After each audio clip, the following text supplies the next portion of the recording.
ओम नमः शिवाय। ओम नमः शिवाय। ओम नमः शिवाय। भगवान शिव को प्रणाम करते हुए आज की कथा का शुभारंभ करते हैं। देवी संध्या। जब ब्रह्मा जी के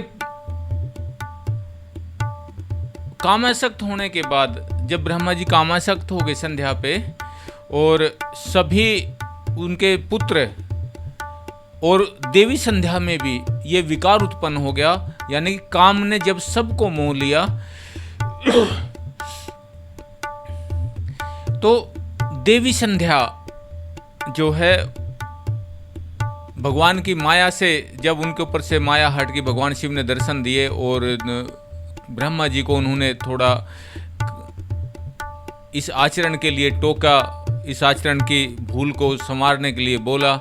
तो उसके बाद देवी संध्या जो है उसके मन में बड़ी गलानी हुई कि मैंने काम के प्रभाव में आके, कामासक्त होके, और अपने पिता जो मुझे उत्पन्न करने वाले हैं, मेरे सौहार्द जो मेरे भाई हैं, मैंने उनके अंदर काम के वशीभूत होके अपनी दृष्टि, मेरी दृष्टि मलिन हुई।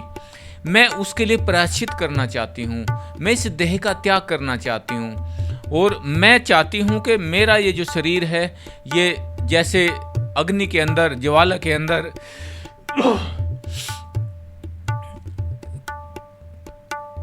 यज्ञ की आहुति भस्म हो जाती है, ऐसे मैं अपने शरीर को भस्म कर दूं। इतनी गलानी संध्या को हो रही थी।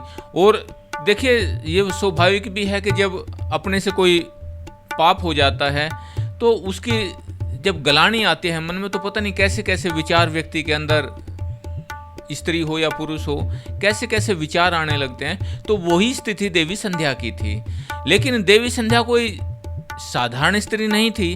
देवी संध्या तो ब्रह्मा जी की पुत्री थी। और काम जो है इतना बलवान, हमने पहली वीडियो में इसका चर्चा की थी देवी सती के बलिदान में, कि काम जो है वो बड़ा बलवान होता है और बड़े बड़े ऋषि महर्षियों को ये मोह लेता है। जब ये ब्रह्मा जी ने उत्पन्न किया तो ब्रह्मा जी ने खुद कहा कि तुम्हारे प्रभाव से कोई भी ऋषि, कोई भी देव, यहाँ तक के त्रिदेव भी अछूते नहीं रहेंगे। तो काम की प्रबलता के कारण संध्या के मन में बड़ी, उस समय क्योंकि संध्या जो है वो भी कामासक्त हो गई थी, और जितने भी ब्रह्मा जी के पुत्र हैं सबके मन में काम भावना उत्पन्न हो गई थी। और ब्रह्मदेव भी स्वयं अपनी ही पुत्री संध्या के लिए कामासक्त हो गए थे। तो देखिए, अनहोनी होने से बचाने वाले प्रभु ही हैं। हमारे जीवन में बड़ी बड़ी घटनाएं घटने वाली होती हैं, लेकिन ऐन वक्त पे आके प्रभु जो है उनको बचा लेते हैं, किसी न किसी रूप में बचा लेते हैं। और आज मैं आपको एक बड़ी, बहुत दिल छू लेने वाली एक घटना बताता हूँ, एक वाकया बताता हूँ। वो दिल छू लेने वाला कैसे, मेरी आंखों के सामने का आज सवेरे की बात है। मैं आपको बताऊं, एक छोटा सा बच्चा जिसकी अवस्था कोई 3 साल के आसपास की है, और वो बैठा बैठा, मैं दीवार के यानी कि दूसरे रूम में और वो बच्चा दूसरे रूम में, और वो बैठा बैठा परमात्मा से ऐसे प्रार्थना कर रहा, हे प्रभु, हे भगवान, मुझे बिस्कुट दिला दो। हे भगवान, मेरा बिस्कुट मेरी बहन ने छीन लिया है, मुझे बिस्कुट दिला दो, मुझे बिस्किट दिला दो। मैं बाहर से आया, यानी कि दूसरे उससे आया, और मेरे मन में पता नहीं क्यों आया, एकदम से मैंने बिस्किट का एक पैकेट लिया और अंदर देखा जाके, तो वो बच्चा, उसी के नाम का मेरे मन में आया कि मैं ये बिस्किट उसको दूं। और वो बच्चा ऐसे परमात्मा से प्रार्थना कर रहा, हे भगवान, मुझे बिस्किट दिला दो, हे भगवान, मुझे बिस्किट दिला दो। मेरा रोम रोम, मैं ये कहता हूं, मेरा एक एक रोम ऐसे प्रफुल्लित हो गया, ऐसे मेरे दिमाग में एकदम से, मेरे मन में कैसे आई कि मैं इस बच्चे को बिस्किट दूं। आज बड़े अचंभे की बात ये मैंने साक्षात देखा। तो साथियों, कभी कभी परमात्मा जो है वो क्या करना है, उसको किससे करवाना है, किसके रूप में किसको भेज देता है हमारे जीवन में, ये वही जानता है। आज मैंने साक्षात, ये मैं कोई बनावटी बात नहीं कहता, साक्षात ये मेरे साथ घटना आज की हुई। वो छोटा सा बच्चा, उसको पता भी नहीं कि बाबा जी मेरे को बिस्किट देंगे, या मेरे दिमाग में भी कहीं तक नहीं कि मैं उस बच्चे को बिस्किट दूंगा। मेरे दिमाग में पता नहीं क्या आई, मैंने एक दुकान से एक बिस्किट लिया और उसी मेरे दिमाग में उसी के लिए, मेरे मन में उसी बच्चे के लिए आई कि मैं उसको बिस्किट दूं। और मैं जब दीवार के पार देखता हूं तो वो बच्चा ऐसे प्रार्थना कर रहा है, हे भगवान, मेरी बहन ने मेरा बिस्किट छीन लिया है, मुझे बिस्किट दे दो, मुझे बिस्किट दिला दो। वो दृश्य मेरा, जो मैं उसको भूल नहीं पा रहा। तो ऐसे भी परमात्मा जब सच्ची प्रार्थना कोई करता है, क्योंकि बच्चे के मन बड़े निर्मल होते हैं, और उस बच्चे के जैसे होके अगर हम प्रभु से प्रार्थना करते हैं, उस परमपिता परमात्मा की आराधना करते हैं, तो वो जरूर सुनता है, इसमें कोई संशय नहीं है। आज की ये घटना देख के मेरा मन, और आपके जीवन में भी कभी न कभी ऐसे जरूर हुआ होगा, वो परमात्मा की सेल्फ सर्विस है। वो तुम्हें हर हाल में किसी न किसी रूप में आपको, जब आपको आवश्यकता होती है और आपको दिल से पुकारते हैं आप उसको, तो वो आपको जरूर मदद करता है। आपने जरूर अपने जीवन में इस बात का अनुभव किया होगा, और जो अगर कभी आपने अनुभव किया तो मुझे कमेंट में जरूर बताना कि आपका अनुभव कैसा रहा। और जो अनुभव मैंने आज आपके सामने बोला, यह अनुभव वाकई सत्य है, मैंने बोला कि नहीं बोला, आप मुझे कमेंट में जरूर बताना कि यह घटना, कभी ऐसी घटना आपके जीवन में आई है कि नहीं आई, कि आपको जब किसी की बहुत आवश्यकता हो और आपको अकस्मात वो मिल गई हो वस्तु, या आपको वो सहायता मिल गई हो। आप मुझे कमेंट में जरूर कहना। प्रिय साथियों, जब संध्या के मन में ये गलानी आई कि मैंने तो अब प्रायश्चित करना है, और प्रायश्चित करना है, और मैं इस काम को जिस संसार से मिटा दूंगी, इस काम को इस संसार से मिटा, क्योंकि जिस समय ब्रह्मा जी ने संध्या को उत्पन्न किया, तो वो तो उसी समय काम भाव आ गया ना जी।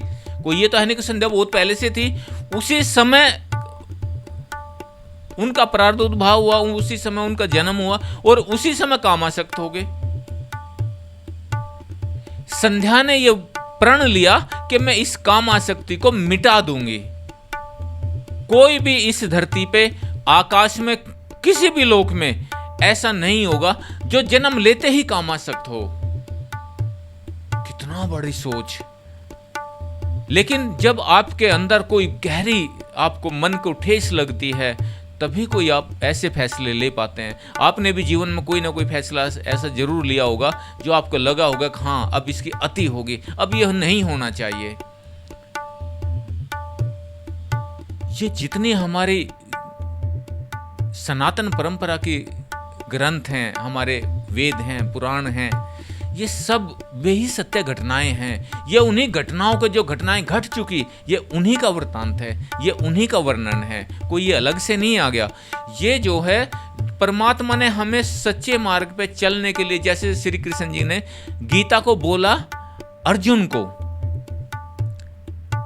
भगवान श्री कृष्ण ने अर्जुन को गीता का उपदेश दिया, लेकिन वास्तव में वो उपदेश जो है वो सारे पूरे ब्रह्मांड को था, पूरी कायनात को था, पूरे समाज को था। ऐसे ही कोई एक घटना होती है तो उसका प्रभाव सब पे होता है। देवी संध्या ने यह प्रण कर लिया कि मैं इसको मिटा के रहूंगी, कोई ऐसे कामासक्त नहीं होगा। इतनी गलानी देवी संध्या के अंदर आई। देवी संध्या चंद्रभागा पर्वत पे चली जाती हैं तप करने के लिए। चंद्रभागा बड़ा ही सुंदर पर्वत, शीतल, नाम से ही महसूस होता है कि बड़ा शीतल होगा। वहां पे जाके और सोच में बैठ जाती है कि मुझे तपस्या की विधि तो आती नहीं, मेरा गुरु कोई है नहीं, मैं तप करूं तो करूं कैसे। और ये सोच सोच के देवी संध्या जो है वो, देखिए, पवित्र तो थी ही, ब्रह्मचारी तो थी ही, और जिसमें ब्रह्मा जी की पुत्री देवकन्या, उधर ब्रह्मदेव अपने तेजस्वी पुत्र सर्वगुण संपन्न वाशिष्ठ को कहते हैं, हे तात, तुम चंद्रभागा पर्वत पे जाओ, वहां पे संध्या तपस्या करने के लिए गई है।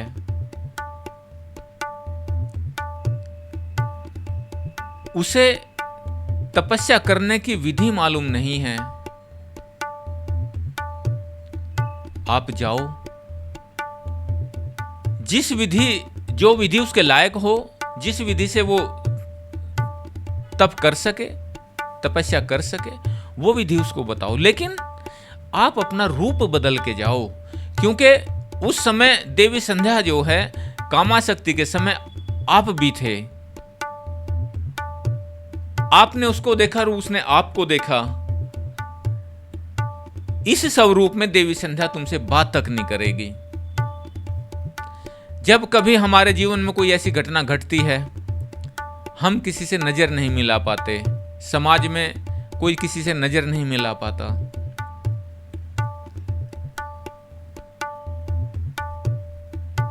तेजस्वी ब्रह्मपुत्र वशिष्ठ जी एक ब्रह्मचारी का रूप बना के और चंद्रभागा पर्वत पे चले जाते हैं। वहां देखते हैं चारों तरफ कमल खिले हुए, पंछियों की चहचहाट, बहुत रमणीय स्थान, ब्रह्म सरोवर के जैसे ब्रह्म सरोवर है ऐसे वहां की आभा। सरोवर के अंदर भांति भांति के कमल, अदर अदर पुष्प खिले हुए, तरह तरह के उसके अंदर जल पक्षी, बड़ा ही मनोहर वहां का दृश्य है। लेकिन लक्ष्य क्या था? संध्या। महर्षि वशिष्ठ जो है संध्या के पास जाते हैं और कहते हैं, भद्रे, अगर आपको बुरा ना लगे, आप कौन हैं? आप किसकी पुत्री हैं? आप किस प्रयोजन से यहां पे इस निर्जन वन में आई हैं, इस निर्जन पर्वत पे आई हैं? अगर आपको कहने लायक हो, उचित हो, तो आप मुझे इसका कारण बताइए। आप यहां पे क्यों आई हैं? देवी संध्या कहती हैं, हे ब्राह्मण देव, मैं ब्रह्मा की पुत्री संध्या हूं, मेरा नाम संध्या है। मैं तप करने की अभिलाषा से यहां पे आई हूं, लेकिन मुझे तप करने की, तपस्या करने की विधि मालूम नहीं है। इसीलिए मेरा मुख जो है मलिन हो गया है। इसलिए मैं सोच में हूं, चिंतित हूं कि मैं करूं तो करूं क्या। देवी संध्या की ये बात सुन के वशिष्ठ जी जो हैं, देवी संध्या को साधना की विधि बताने के लिए तैयार हो जाते हैं। यहां पे मैं एक बात कहूंगा साथियों, बहुत सारे मेरे भाई, मेरी बहनें, मेरी बेटियां तप करने लगते हैं, किसी भी देव का जाप करने लगते हैं,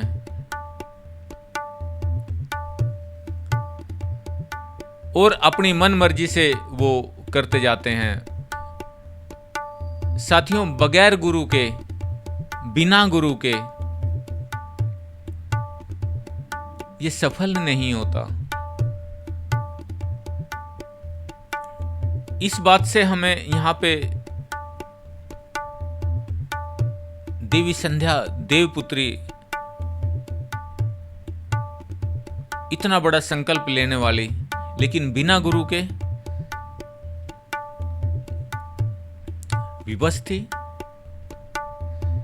आप भी अगर कोई जाप करते हैं, कोई साधना करते हैं, तो किसी न किसी गुरु का सानिध्य जरूर लीजिए और पहले देखिए कि जो मेरी अभिलाषाएं हैं, जो मेरे मन में है, जो मैं चाहता हूं या मैं चाहती हूं,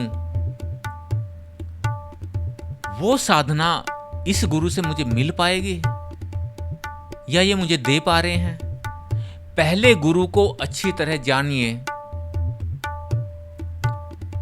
अपने मन के जो पर्सन हैं, उन पर्सनों को उस गुरु के सामने रखिए और फिर उनका जो जवाब होगा, उनका जो उत्तर होगा, उस उत्तर को अपनी कसौटी पे रखिए और जांचिए कि जो मैंने प्रश्न किए थे क्या ये उसका सही उत्तर है, क्या मेरे मन को संतुष्टि है। ये मत देखिए कि इस गुरु के पास तो इतने शिष्य हैं, इतने चेले हैं, गुरु इतने आव भाव में रहता है, गुरु का इतना तकड़ा साम्राज्य है। ये मत देखिए। जो गुरु आपको साधना की पूर्ण विधि कह सके, जो गुरु आपको आपके मर्म को छूने वाली, यानी कि आपके दिल के अंदर जो है उसको परारूप पूरा समझा सके, उसी गुरु को ग्रहण करिए। सबको नहीं, किसी के प्रभाव में आके नहीं, बिना गुरु के आशीर्वाद के कोई भी साधना सफल नहीं होती। आप इतनी मेहनत करते हैं, इतना कीमती समय अपना देते हैं, तो किसी न किसी गुरु को जरूर धारण करिए। इस अहंकार में मत रहिए कि मैं किसी को, क्योंकि आज समाज में बहुत से लोग जो हैं जो आवरण ओढ़ के बैठे हैं, ऐसे गुरुओं की करतूतों को सुन के आपके मन में खीनता आती है। जब आप घर में फसल लेके आते तो उसके साथ में कूड़ा करकट भी आता है। आप खेत से फसल लाकर सीधा उसको भोजन नहीं बना सकते, उसको साफ करना पड़ता है। पहले खेत में साफ करते हैं, उसके बाद मशीन में साफ करते हैं, उसके बाद फिर घर में लाते हैं, फिर चक्की में आटा पीसने से पहले फिर साफ करते हैं, और फिर रोटी बनाने से पहले फिर से उसको छानते हैं।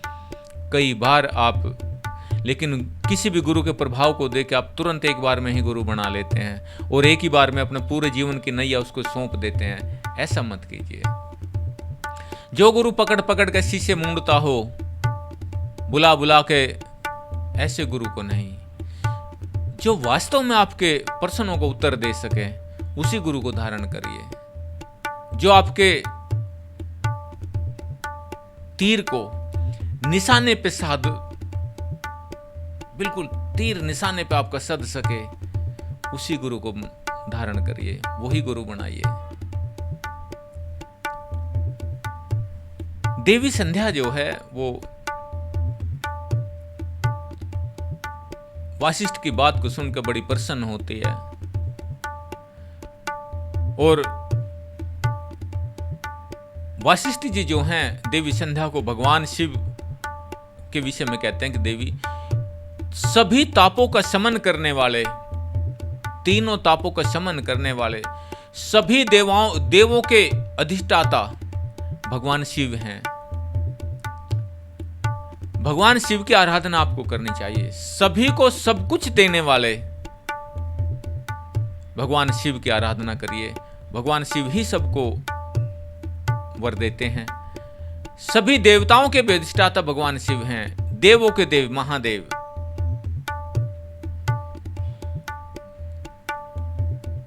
वासिष्ठ जी जो हैं उनको मंत्र बता देते हैं। ओम शंकराय,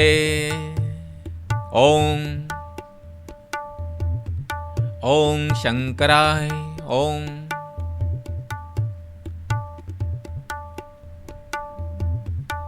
इस मंत्र का आप जाप करते रहो।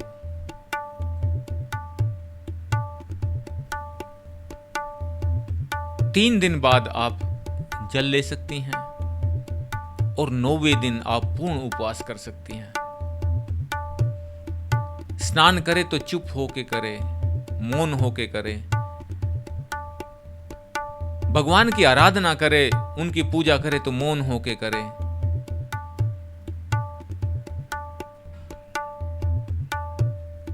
भगवान को हम तिलक लगाते हैं, भोग लगाते हैं, बात करते रहते हैं, किसी से फोन आता है, फोन पे बात करते रहते हैं। मंदिर में हम भगवान को स्नान करा रहे हैं या कुछ भी कर रहे हैं, फोन आ जाता है, हम फोन पे लग जाते हैं। एक हाथ में फोन होता है और एक हाथ में हम भगवान का नहीं। वासिष्ठ जी ने क्या कहा? मौन होके साधना करिए, मौन होके भगवान को स्नान कराइए, मौन होके भगवान को की आराधना करिए, मौन होके स्नान करिए। विधि बता के और वासिष्ठ जी जो हैं अंतर्धान हो जाते हैं। चतुर्थ कल्प, 4 कल्पों, चतुर्थ युग, 4 युगों तक, 4 युगों तक देवी संध्या भगवान की आराधना करती हैं। 4 युग बीत जाते हैं। इतनी लंबी साधना।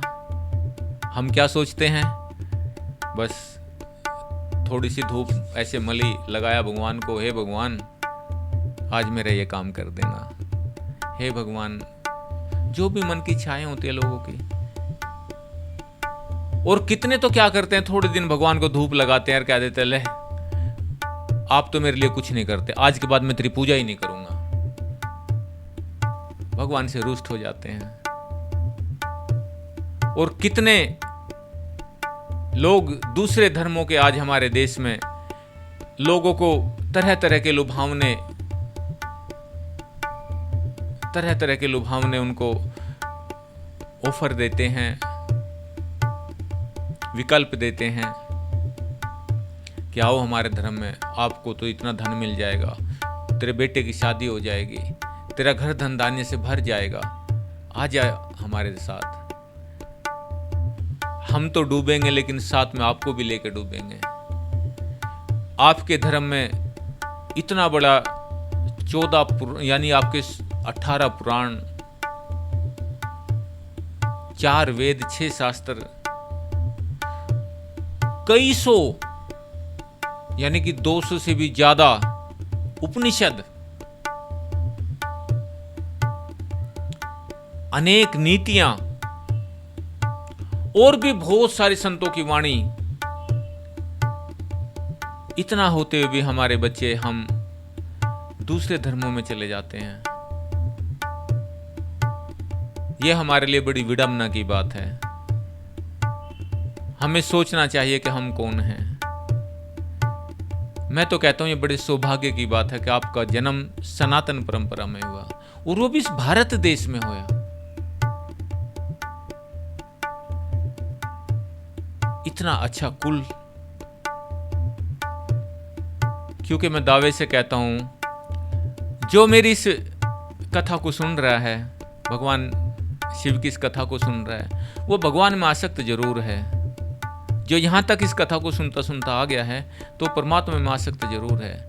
तो आप बड़े भाग्यवान हैं कि आपको भगवान शिव की शरण मिली। आप उस परमपिता परमात्मा के शरणागत हैं। आपसे अनमोल, आपसे धनवान कोई नहीं है, क्योंकि सिर्फ पैसे ही धन नहीं होता। सच्चा धन वो है जो अपने हृदय में बैठे हुए प्रभु को पहचान ले, वो है सच्चा धनवान। बहुत से अभागे लोग पूरा जन्म ऐसे बिता देते हैं, कुछ नहीं मिलता, ऐसे ही चले जाते हैं। लेकिन आपके अंदर जिज्ञासा है परमात्मा से मिलने की। उस जिज्ञासा को शांत मत होने देना, उस जिज्ञासा को और बढ़ाना। एक बार की बात है, एक बहुत पहुंचे हुए साधु थे और एक शिष्य उनसे नाराज हो गया। कहने लगा, गुरुजी कितना समय हो गया मेरे को आपके साथ, आपने कभी मेरे को भगवान नहीं मिलवाए, कभी आपने भगवान के दर्शन नहीं करवाए।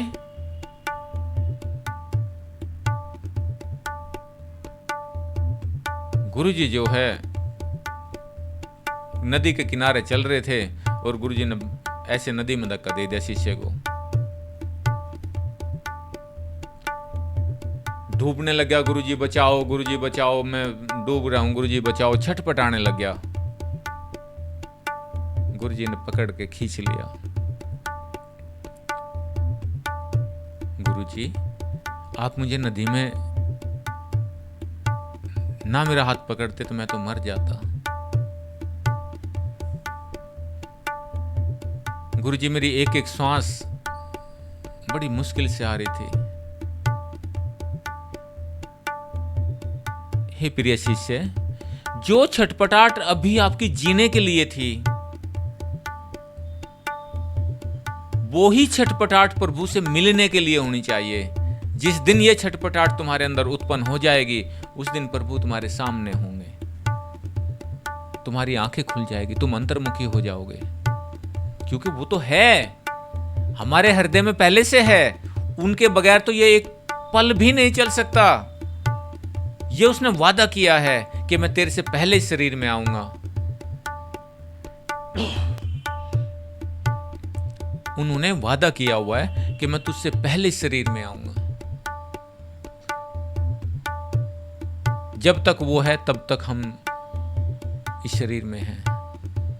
तो सिर्फ आपको अंतर्मुखी होके आंतरिक चक्षु को खोलना है। वो तुम्हारे साथ है, वो तुम में ही है, तुमसे दूर नहीं है। तुम बाहर से अपने आप को देखते हो, हम बाहर से अपने आप को देखते हैं। अंदर जाइए। ये इंद्रियां बाहर की ओर देखती हैं, इनको अंतर्मुखी करिए। जब आप मंदिर में कभी भगवान की प्रतिमा के सामने प्रार्थना करते हैं और जब आप गहरे ध्यान में जाते हैं तो आपकी आंखें बंद हो जाती हैं। प्रतिमा तो सामने है, आंखें बंद क्यों हो रही है? क्योंकि ये संकेत है कि मैं अंदर हूं, बाहर मत ढूंढ। हमारे कान हैं, बाहर से सुनते हैं, आंखें बाहर देखती है, जीवा बाहर से रस लेती है, नासिका बाहर से सुगंध लेती है, स्पर्श इंद्री हैं, बाहर के वातावरण को महसूस करती हैं। अंदर जाइए।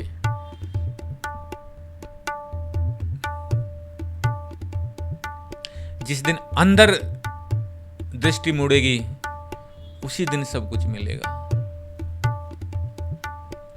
देवी संध्या को साधना करते करते 4 युग बीत जाते हैं। भगवान शिव प्रसन्न हो जाते हैं और भगवान शिव जो हैं माता यानी कि देवी संध्या, जिस रूप को भगवान शिव के ध्येय करके ध्यान कर रही थी, जो महर्षि वशिष्ठ ने बताया हुआ था, वो ही रूप चारों ओर आकाश पाताल सब जगह संध्या को दिखाई देने लग गया। चारों तरफ वही रूप। और फिर देवी संध्या के हृदय में आ जाते हैं।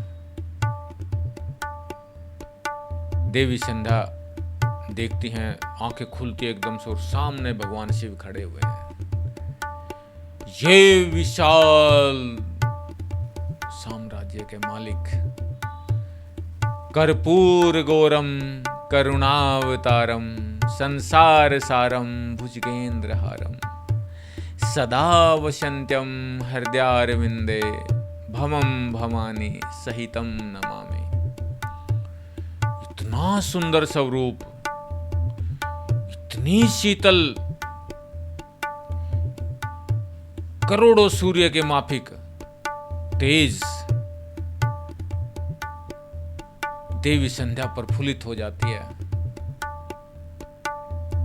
प्रभु के सामने नतमस्तक हो जाती है, पैरों में पड़ जाती है। हे देव, मुझ पे दया करिए। हे देवी संध्या, तुम्हारा जो भी अभीष्ट हो, मैं तुम्हारी साधना से, तुम्हारी तपस्या से प्रसन्न हूं। तुम्हें जो चाहिए वो मांग लो, मैं सब कुछ दे दूंगा। वो आशुतोष, वो सुख राशि, जब ये कहते हैं तो भक्त क्या मांगता है? अपने लिए कुछ नहीं मांगता। देवी संध्या कहती हैं, हे नाथ, ऐसा करिए तीनों लोकों में मेरे जैसी कोई स्त्री ना हो।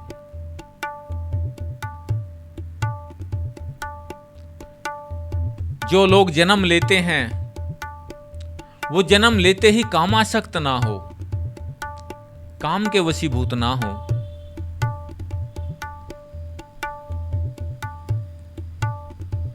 भगवान शिव तथास्तु कह देते हैं। जो मेरा पति, जिससे मेरा विवाह हो, वो बहुत सुंदर हो, तेजस्वी हो। भगवान शिव कहते हैं ऐसा ही होगा। तुम्हारे पति तुम्हारे साथ 7 कल्पों तक जीवित रहेंगे। तुम्हारे पति तुम्हारे साथ 7 कल्पों तक जीवित रहेंगे। मनुष्यों की, देवों की जितनी भी श्रेणियां हैं, मैं आज से यह विधि लागू करता हूं कि 4 अवस्थाएं, शिशु अवस्था, कौमारी अवस्था, यौवन अवस्था, वृद्धावस्था, किसी भी प्राणी को जन्म लेते ही काम की उत्पत्ति नहीं होगी। कोई भी प्राणी जन्म लेते ही कामासक्त नहीं होगा।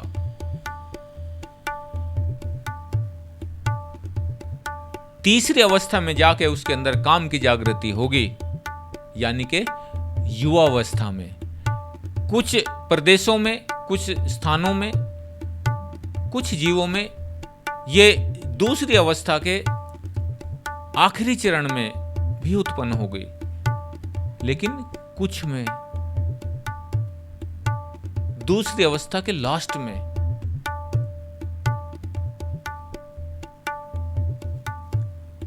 हे देवी संध्या, तुम्हारा और भी जो अभिष्ट हो वो बताइए, मैं तुम्हें सब दूंगा। हे नाथ, मेरे पतिव्रत्य में मेरे पति के अलावा जो मुझे कामासक्त होके देखे वो नपुंसक हो जाए। महादेव कहते हैं तथास्तु। ये वरदान भी संध्या को दे देते हैं, क्योंकि भोले भंडारी है ना, सब कुछ देने वाले हैं ना, वो सब कुछ दे सकते हैं। बस हमारे अंदर मांगने की, उनकी शरणागति की सिर्फ ये होड़ होनी चाहिए, ये आदत होनी चाहिए, ये आसक्ति होनी चाहिए कि हम उनको मना लें।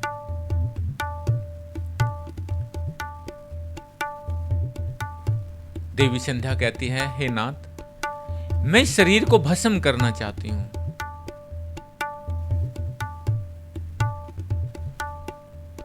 महादेव कहते हैं, हे देवी, इस समय पिछले 12 साल से महर्षि मेधा तिथि का यज्ञ चल रहा है। तुम उस यज्ञ में प्रवेश कर जाओ, तुम्हारा पूरा शरीर उसमें भस्म हो जाएगा, तुम निर्मल हो जाओगे। तुम जाओ और महर्षि मेधा तिथि के यज्ञ में अपने शरीर को भस्म कर दो।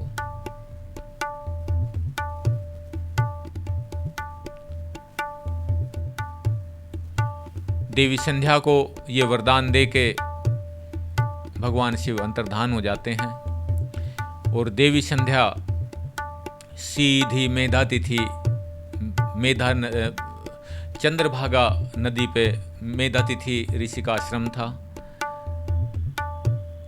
सीधी वहां पे चली जाती है। और भगवान शिव की कृपा की वजह से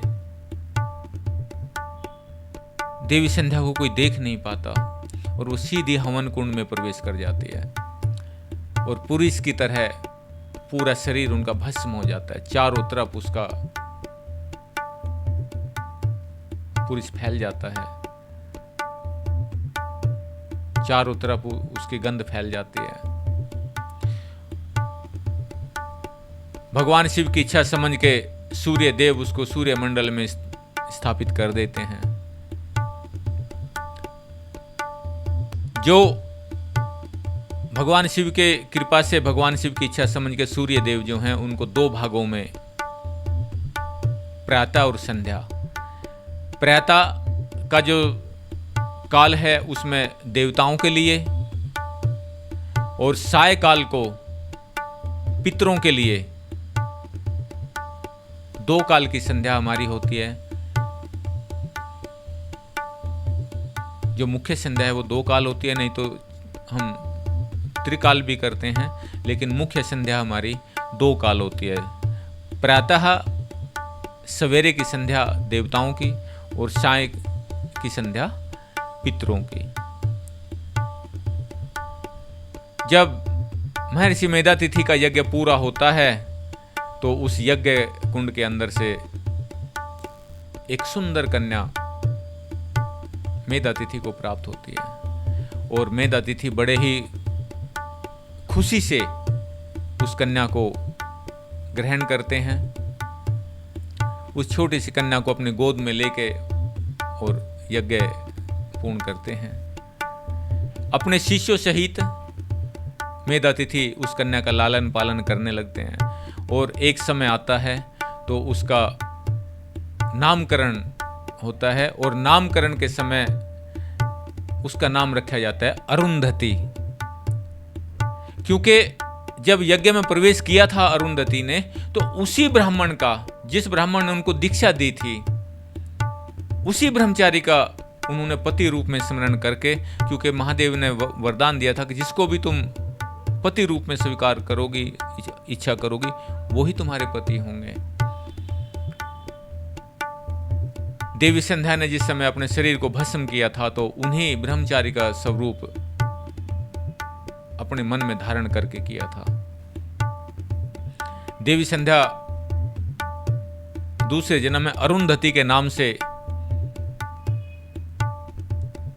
जन्म होता है, और ऋषि मेधातिथि की पुत्री अरुंधति के नाम से विख्यात होती है।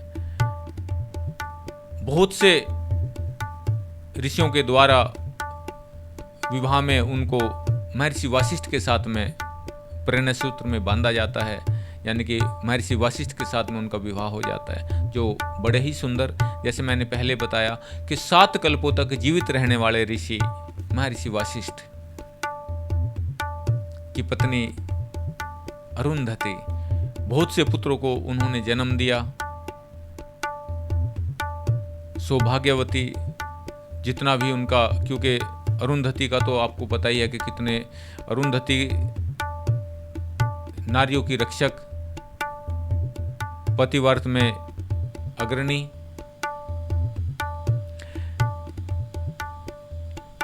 इतनी पवित्र पावन कथा देवी संध्या की, जो हमें ये सिखाती है कि एक दृढ़ निश्चय करके हम कोई भी कार्य करें, भगवान उसको जरूर फलीभूत करते हैं, जरूर उसको करवाते हैं, और हमारा दृढ़ निश्चय हमें मंजिल की ओर जरूर लेके जाता है। अपने किसी भी कार्य को परमात्मा के शरणागत होके, परमात्मा को समर्पण करके अगर हम करते हैं तो वो कार्य जरूर हमारा सफल होता है। साथियों, देव ऋषि नारद जो है, इन कथाओं को, शिव महापुराण की कथाओं को कहते कहते देवी अरुंधति और महर्षि वशिष्ठ की बड़ी प्रशंसा करते हैं। 7 कल्पों तक जीवित रहने वाले दोनों पति पत्नी महर्षि वशिष्ठ और देवी अरुंधति भगवान शिव की आराधना में सदा तत्पर रहते हैं, सदा उनकी आराधना करते रहते हैं। हमें परमपिता परमात्मा भगवान शिव की आराधना से विमुख नहीं होना चाहिए। आपको, हमें सबको उन्हीं की शरण में जाना है, और वो जो शरण है बड़े सौभाग्य से मिलती है, बड़े भाग्य से मिलती है। परमपिता परमात्मा की शरणागत सदा करिए और सदा उसी में लीन रहिए। ओम नमः शिवाय, ओम नमः शिवाय, ओम नमः शिवाय।